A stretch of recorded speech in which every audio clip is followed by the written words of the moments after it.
Hello everyone, this is Sherelle from Enchantment in Greencastle, Eleuthera. I'm doing another video for you today. I am again reading from one of my books. This book is Enchantment Story of the Month.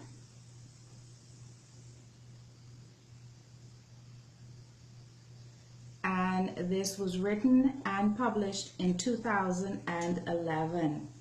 These 12 short stories are with characters that are mainly from the US, as a lot of my stories are of characters from the Bahamas. These are from the US. But situations, I think, are somewhat similar with people around the world.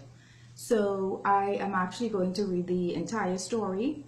And this story is titled After the Smoke Clears. I hope you enjoy it. Excuse me, may I have a look at your comic book when you're done? Sure, just a second. The teenage girl smiled at my son Jason and handed over the book with a flick of her long blonde hair and a bat of long dark lashes over dazzling hazel eyes. I felt my heart warm over at Jason's reciprocated smile and thanks. Even at 20, an adult now, I still held my breath that he and my eldest son Patrick would keep up the traditions of the well-mannered Stevens family. Good manners were particularly essential in the restaurant business, which both my sons had thankfully joined as soon as they graduated high school. It was a labor of love that I literally built from the ground up and had stuck to even when my husband Rob had relocated to New York as a researcher for the New York Times. Whenever he had the chance, Rob would fly back home to Miami and resume his role in the restaurant. I had held fast to the hope that he would retire early and join me full-time in the business, and we would operate it together, building a legacy for generations to come. But the events of 9/11 had left thousands with brutally interrupted lives, shattered dreams, and unfinished business. Shelby, there you are. Jason gave the book back even as they were approached by a man dressed in a pilot's uniform. From appearances alone, he was obviously the girl's father. He placed his flight bag on the floor in front of her, then gave her a hug. Thanks for getting here on your own. Dad, I told you it would be no problem. She turned to Jason and smiled. This is my dad. He'll be flying us to New York. Dad, this is Jason, and that's his brother over there, Patrick, and his mom, Mistress Stevens. I tried not to let on my surprise that the young lady had gotten all of that information out of my son in the 5 minutes they had been chatting over the comic book. Jacob Steinbeck, the man said. I shook the hand he extended, feeling unusually shy for a minute, while he and my sons shook hands. So you're going to the ceremonies, I take it? Jacob asked. I assume that means you have suffered a great loss. Shelby and I have as well. The look on his face was pure sadness, borrowing wrinkles around his mouth and under his amazing eyes. But there was also a look of determination, which brought a quiet strength. It was a relief for me. Flying was now a feat many Americans still undertook with much apprehension.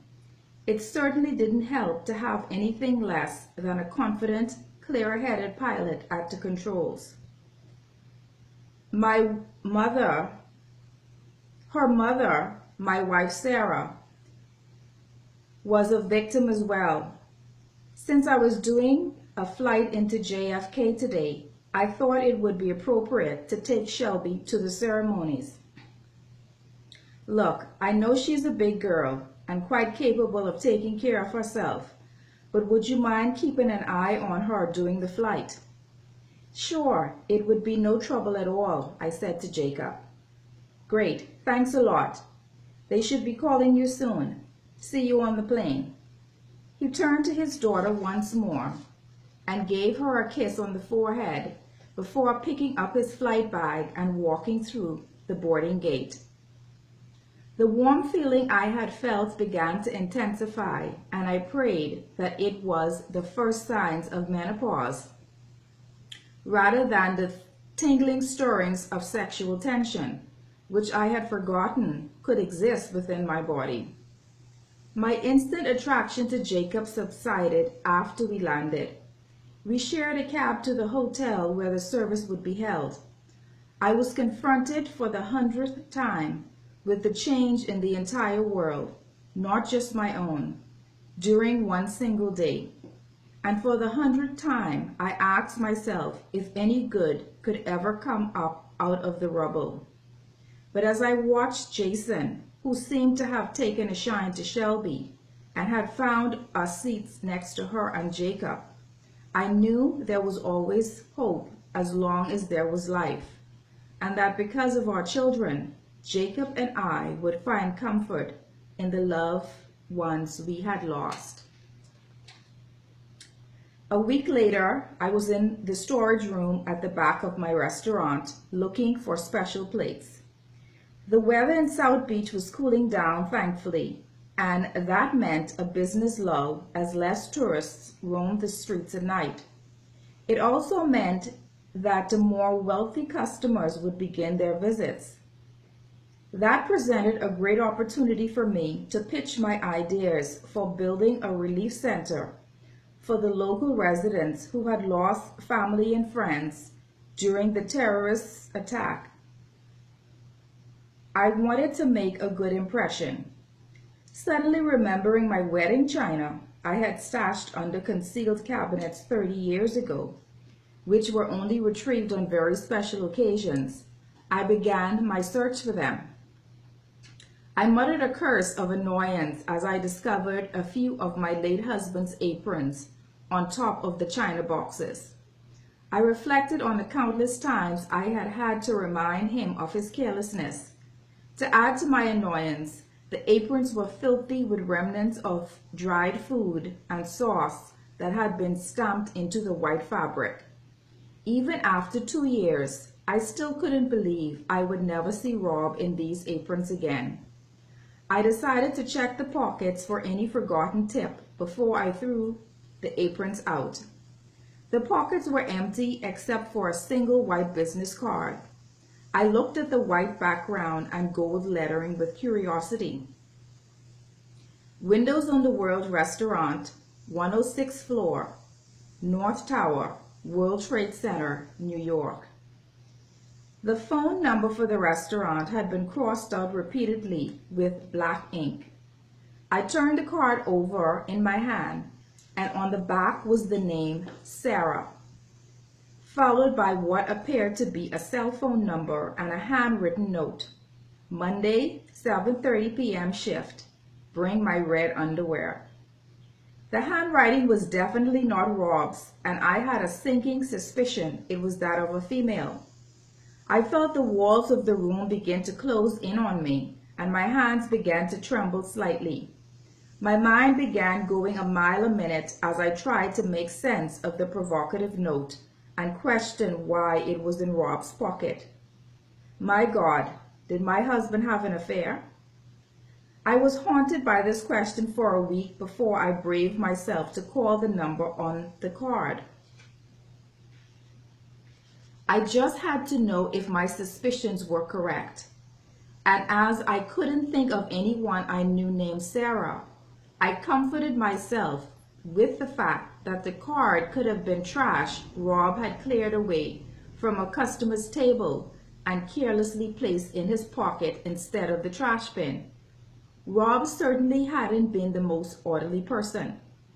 Maybe Sarah and her husband or lover had been playing the popular role-play game at our restaurant. I blushed at the thought, as Rob and I had never indulged in such fantasies in the 30 years of our marriage. Still, I was left with the question of why the number for windows on the World Restaurant had been crossed out. If it was simply a name and message written on the back of their business card, why not keep the entire advertisement? The elimination of the number made me suspicious that Sarah worked at the restaurant but didn't want to be contacted there. I waited impatiently as the phone rang once, twice, 3 times. I really didn't know what I was expecting. As I was about to hang up, the line was picked up and a male voice caressed my ear, a strangely familiar voice. "Jacob Steinbach," he said. "Jacob, is that you?" I asked in disbelief. "Yes, this is Jacob. Who might you be?" At first I was certain that the universe was playing some sick joke on me, and I had accidentally dialed Jacob's cell phone. It had to be a joke because he had never given me his number. But even as he waited for my answer, I began racking my brain for a reasonable explanation for the call. Then, like a ton of bricks, it hit me that Jacob had said his late wife's name was Sarah. Then I remembered the attractive redhead he had shown me and the boys pictures of during the ceremony. "It's Carly Stevens from the flight to New York. My, what a coincidence. I'm organizing a fundraiser to aid a relief center I plan to open here in Miami for the family members of 9/11 victims." "Well, that sounds lovely, Carly. And might I add, even though I don't know you that well, I suspected it would be exactly the kind of thing a woman like you would do. I could tell by the way you took care of Shelby that you're a very caring, nurturing person." "Well, thanks for the compliment, and I'm counting on those assumptions to propel you to the fundraiser, with checkbook as a date, hopefully." It was a relief that Jacob couldn't see my blue eyes squinted in hope and humiliation. The invitation to the fundraiser had been the best answer I could come up with on such short notice. Actually, when you think about it, it is a pretty darn good excuse for calling a practical stranger. But how did that explain me having his number? "Well, since I have no one to bring us a date, I'd love to bring my checkbook," Jacob said. "Great, I look forward to seeing you both," I responded.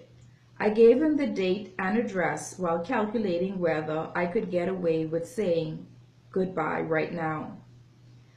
"By the way, how did you get this number?" Well, that certainly answered my question.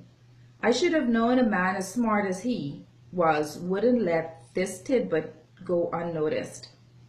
I mean, this was my wife's cell phone. I just couldn't bear giving it up after she died. When it rang, I immediately thought she was calling it from the other world, because no one has rung it in almost 2 years.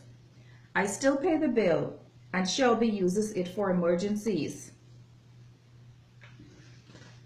But it's really like a sacred ornament we can't bear to part with. Now I felt truly terrible. How on earth could I tell this doting husband that his beloved wife might have been having an affair with my husband? Well, apparently Sarah must have visited my restaurant at some point. I found this number in the guest book I was using to call up my past customers and hit them up for money. There isn't a name attached to the number, just initials, so I figured there was nothing to lose by giving it a shot. I lied, again amazed that I was so good at this. "I'm certainly glad you did. It will be great to see you again, Carly." "You too," I said before saying goodbye and hanging up the phone. I prayed that Jacob was as good a liar as I and wouldn't show up for the fundraiser. I immediately tore up the business card with Sarah's name and number and threw myself into organizing the event. By the time I arrived home at a little past midnight, I knew I wouldn't be able to sleep one wink unless I searched the house from top to bottom for more evidence. Luckily, both my sons were spending the night out. Patrick at his girlfriend's, whom I hoped he would soon propose to, and Jason had gotten together with some of his male friends for a horror night marathon at one of the boys' apartments. 3 hours later, among a file of research papers buried at the bottom of Rob's desk, I found the evidence I was afraid of finding. It had always been agreed that I wouldn't go into any contents of Rob's research work. We both considered it confidential material, even from me.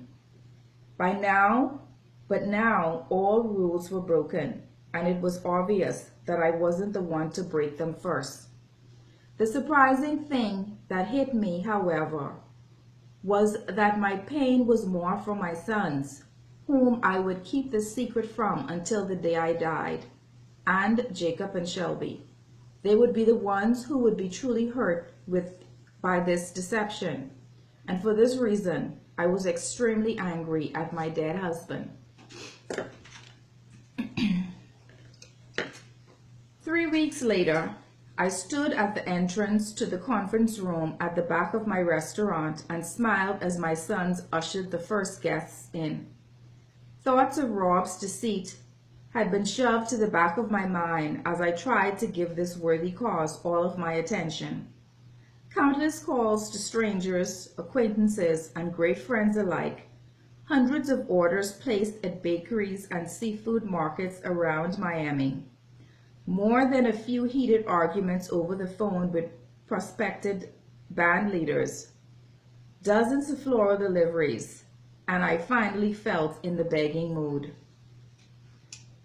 But I knew it would be well worth it when I thought about the many customers and close friends who came into the restaurant and stated how they would appreciate a place close by where they could all come and share their stories of loss as well as inspiration.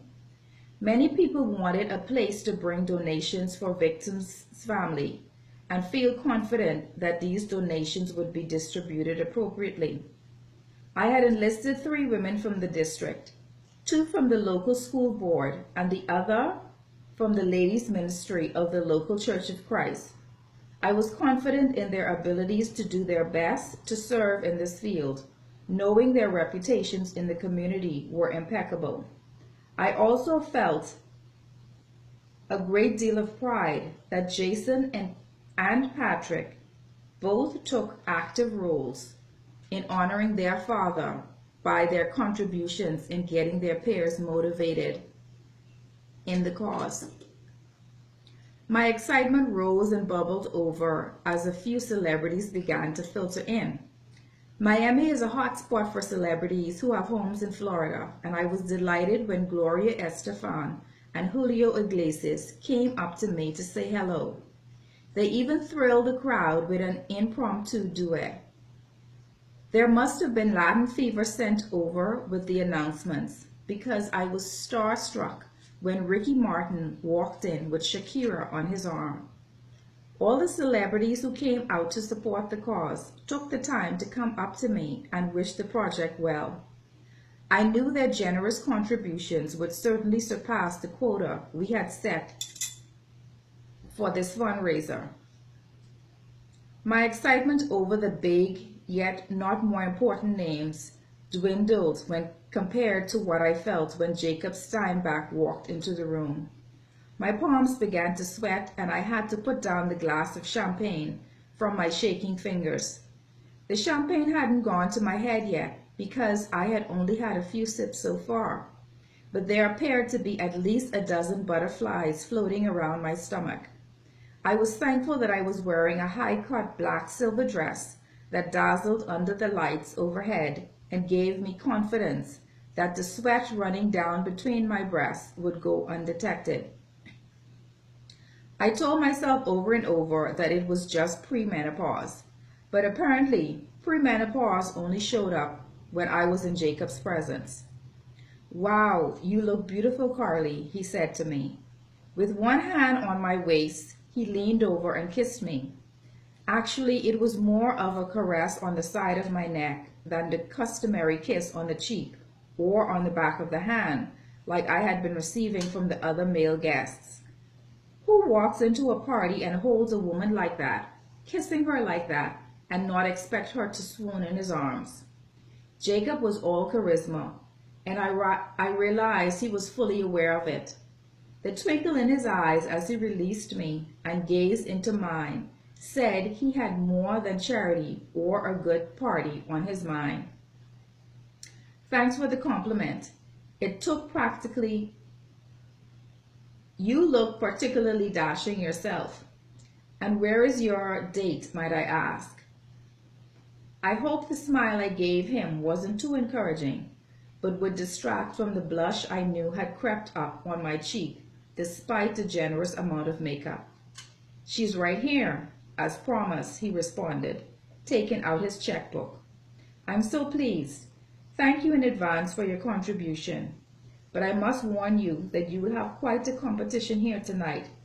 Can you believe the amount of celebrities that came out? I asked. I'm sure my blue eyes must have been wide and dazzling almost as much as the sparkles on my dress.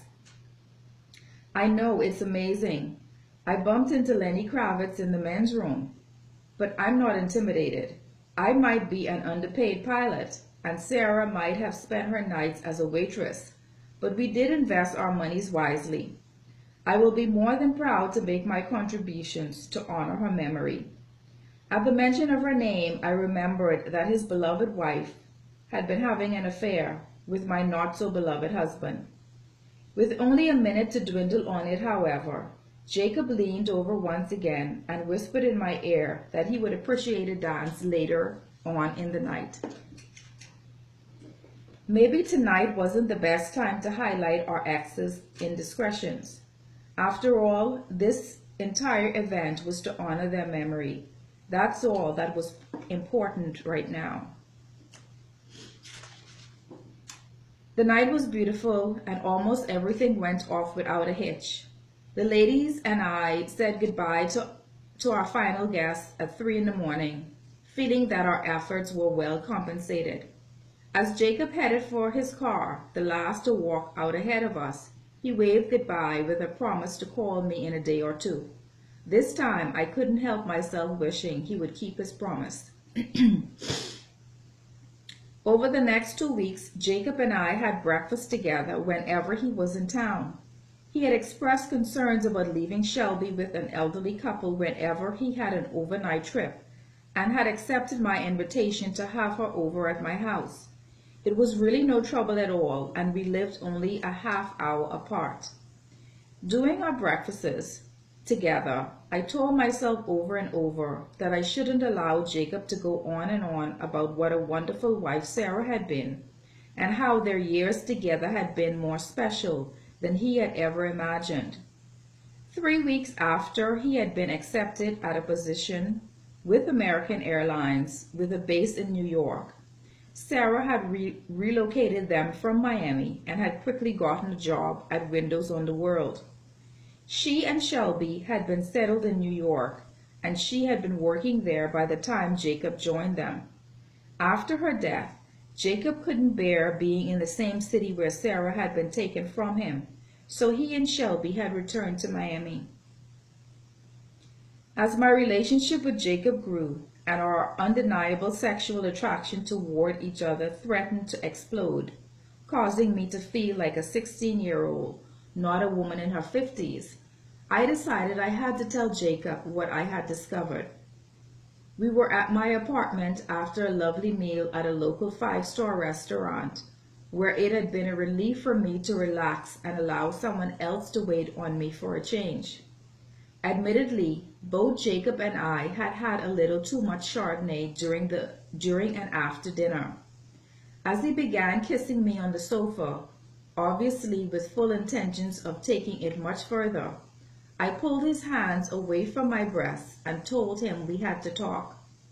At first, he had that look I've seen on men's faces in the movies when a woman tells him that they can't go all the way just yet.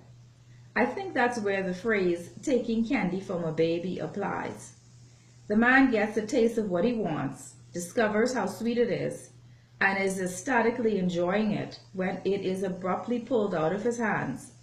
And all he wants to do is slump down on the floor, shake his legs angrily, and wailed that the sweet be given back to him.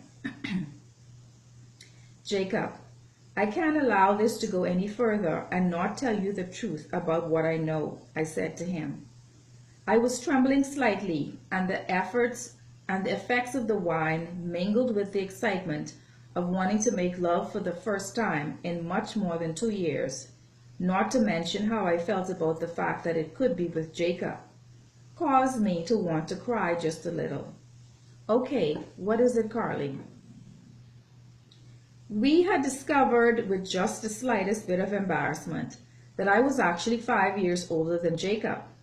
Jason had teased me relentlessly about dating a younger man, but we all knew it was more of an effort to cushion the sting of disappointment that my dating Shelby's father meant he couldn't ask her out on a date. I felt guilty over my relationship with Jacob, as any mother always wants the best for her children and would put their needs before her own. But as Jacob had pointed out, our children were young. They had a much better chance at finding love for the first time than we did at finding happiness again. My sons had both wanted me to be happy, to move on with my love life. They hoped I would find a wonderful man and get married again, leaving them with the satisfaction that when they both got married and moved out on their own, I would have someone as my companion. Considering what I was about to reveal, I had known for a few weeks, I anticipated the adoption of a four-legged friend, the more likely companion in my bed for a long time. I feel really selfish about keeping this from you, Jacob. It came as a shock to me, and at first I simply wanted to ignore it. I couldn't believe it. Then I told myself that I would tell you about it and allow you to come to your own conclusions. But things seemed to happen so quickly between us, and before I knew it, I had held something back from you that I had been carrying around for weeks. What is it, darling? He asked again, completely serious now and searching my face for the secret it held, the secret that would cause his world to come crashing down. It's quite obvious from the way you've always spoken about your wife, about Sarah, that she meant the world to you and Shelby. I paused for a second as I licked my lips, adjusting my clothing nervously. Should I make us some coffee? I could really use some, can't you? I got up and headed towards the kitchen before he had a chance to respond. All too quickly, I was back with 2 steaming cups, feeling a bit more in control after a few sips on the way from the kitchen. I handed one of the cups to Jacob and watched him take a sip gratefully. Rob had always said I made the best coffee, and I couldn't help wondering how it compared to Sarah's, who must have picked up on some great skills after working in a top-notch restaurant. My marriage to Rob wasn't a bed of roses, and it's something we tried very hard not to let on to the boys about. Rob was a wonderful father to them and a great provider with a respectable job. We were high school sweethearts, and as you know, we got married very young. He was the only man I ever slept with, I said with a smile, despite it all. You must have both taken some comfort in that fact, Jacob said. There are so many diseases you can be infected with, a lot of promiscuous people out there. I mean, Carly, I have colleagues that have passed 50 who have never settled down with a wife and kids. We work these crazy long periods away from home, and many of us feel it's not worth the time and effort to build a nest if we're hardly there to lay in it. Not to mention the number of pilots we know personally who are seeing a therapist because they came home one day and found someone else in their nest. It's terrible. Any of them would have been quite happy without all the frills and so forth. Simply maintaining a faithful respect by either party was a task within itself. Jacob shook his head and took a sip of his beverage before turning his attention back to me. But Jacob, that's exactly what I'm trying to tell you. Rob and I had a marriage where the sizzle had fizzled a long time ago. In fact, I never knew what fire and real passion was with him. The reason it was okay for him to spend so much time away from home was because I comforted myself in the fact that quality time with the boys was much more important than quantity time. Rob was wonderful about that. When it came to me, it really didn't matter if he was there or not. Still, as mundane as our marriage had become, I always felt it was safe because Rob was as faithful as I was. At least that's what I thought. I looked at Jacob expectantly, wishing he would put all the pieces together on his own without me having to continue. "Your husband had an affair?" he asked. "Yes, and so did your wife," I said. It was best to be blunt. There was no easy way to say this. I had been skirting around it for weeks and hadn't come up with anything on how to soften the blow. "Sarah?" Jacob asked with a disbelieving laugh. "How would you know that?" I didn't trust myself to say the words out loud, so I went into my bedroom and brought back the picture I had found in Rob's files. I brought it over to Jacob and watched his face as he looked at it. Rob sat in Windows on the World restaurant, kissing a petite redhead in the most passionate lip lock I had ever seen captured on still film. A waiter in the background looked on in jubilation as the photo was taken. After giving him a second to digest the information, I told Jacob about finding Sarah's card in Rob's old apron pocket with the provocative message on it. "That is your wife Sarah, isn't it?" "Yes, it is," he responded weakly. "Well, the man she is kissing is my husband, Rob. I knew none of this when I met you, and I'm so sorry that I didn't tell you sooner. But if I hadn't found the card in Rob's pocket, I would never have suspected anything, and I would have been happier to have let the memory of both my husband and your wife not be tarnished like this." I wanted to believe that everyone who died in that tragedy were heroes. I still believe that, but even heroes aren't perfect. "How could she have done this to me, to Shelby?" was all Jacob said as he picked up his jacket and walked out of my apartment with the picture in his hand. I didn't hear from Jacob until a month later. He knew the waiter in the picture and had called him up and demanded an explanation. The waiter admitted that the affair had started years ago, that Sarah and Rob had met at a function in Miami and had since then been seeking the right opportunity to be together in another city. The relocation to New York had been orchestrated by Rob, and they were certain that even with Jacob moving to New York, their relationship would be kept discreet. Jacob would be spending long hours away from home, and Rob's family was in another state. Sarah and Rob had planned to ask Jacob and I for a divorce after Shelby had left home for college. They wanted to get married and eventually retire to a Caribbean island to spend the rest of their lives together. Jacob and I have never told the kids about their parents' affair, about the second bomb that would have erupted in our lives if the first one on 9/11 hadn't been so devastating. I continue with my efforts to build a relief center and was pleased with the success of it in helping survivors mend their wounds and find peace and purpose once again. Eventually, Jacob and I found comfort in each other. And on the day of our wedding, we made a pact to always be honest with each other. Because eventually, in the end, the truth is always revealed after the smoke clears. The end. Thank you so much, guys, for listening.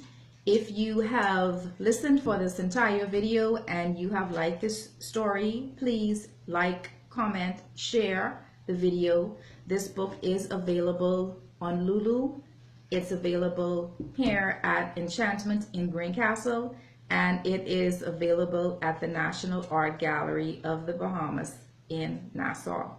Thank you once again so much for watching, and please tune in for another video.